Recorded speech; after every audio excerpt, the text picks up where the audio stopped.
Kas sulle meeldivad rumalad mehed? Mis sa nüüd? Loomulikult mitte. Aga need, kes ei oska elektripirni vahetada?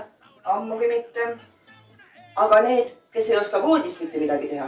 Kindlasti mitte. Siis aru ma ei taipa, miks sa mu mehele ligi tikud?